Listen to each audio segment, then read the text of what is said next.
This is for the 85th anniversary of Gone with the Wind. From 1939, this movie had many directors, including Victor Fleming, Sam Wood, and George Cukor. The music composer was Max Steiner. The costume designer was Walter Plunket. The cast is Clark Gable, Hattie McDowell, and George Reeves. This film is an epic Civil War drama, focuses on the life of petulant Southern belle Scarlett O'Hara, starting her with her idyllic life on a sprawling plantation. The film traces her survival through the tragic history of the South during the Civil War and Reconstruction era, and her tangled love affairs with Ashley, Wilkes, and Rhett Butler, just to name a few. So this was a good movie, and it was based on a book by Margaret Mitchell. Clark Gable actually refused to go to the Atlanta premiere since Hattie McDowell was not allowed, but McDonald urged him to go. Many audience members at the Atlanta premiere were actually Civil War vets. Some of the cast didn't like their characters for various reasons, like Leslie Howard wasn't a big fan of Ashley because Leslie Howard was actually a big outdoorsman and he thought Ashley was a little bit of a wimp. Tara is named after the hill in ancient Irish mythology and religion, where it was a sacred place of dwelling for the gods and kings.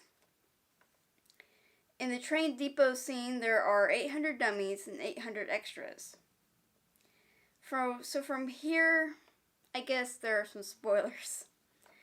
I wanted to see more of Mammy, Big Sam, Wilkerson the Overseer, Tom the Yankee Colonel, I think, India, and Mrs. O'Hara. There were so many characters in this movie, it was kind of hard to keep up with everybody, and I was kind of glad they were broken down into sections of where they are in the opening credits. Mammy and Melanie were one of the few who had common sense in this film. And something I was wondering was, Melanie really that naive? Or was she just not listening to the gossip and just didn't care? Like, she didn't care about what other people said. So here's a plot hole to me, maybe not to anybody else. So how did Rhett go out the front door after the conversation with Ashley and the other men at the barbecue into the library where Ashley and Scarlett are talking without being seen to the point where he's on the couch and coming back up and asking if the war had started? I love that Rhett and Ashley are basically the only male characters who can see through Scarlett's facade and call her out on it sometimes. I love that Rhett and Scarlett are kind of basically the same person, and they admit to being fake and are basically made for each other. For some reason, I always thought Mammy said the famous baby line about not knowing how to birth babies, but it was actually Prissy.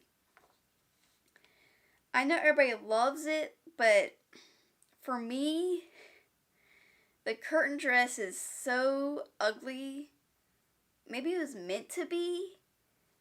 I mean, I love the curtain cord around the dress, but I mean, either way, it was a great job by Walter Plunket. To me, I mean, I know it's a 4-hour film, but the scene between Rhett and Belle towards the end wasn't really needed. If you could take anything out, that would probably be it. Unless I missed it, but Scarlett ever says the phrase, Great Balls of Fire, until sometime after intermission, I think. And it doesn't really make sense to all of a sudden say it. Does that make sense? I know why Rhett left, but Scarlett was consoling a friend. He didn't need to storm off because she was consoling Ashley over Melanie's death. But I mean, like, I know why he left, but I'm like, she's consoling him. Just don't need to leave. So overall, this was a good and surprisingly funny movie. I definitely think Butterfly Mcqueen and Hattie McDaniel should have gotten better roles. What did you think of this film? Is the dress ugly or beautiful? Have you read the book? Frankly, my dear, I don't really give a damn. Like, share, and subscribe.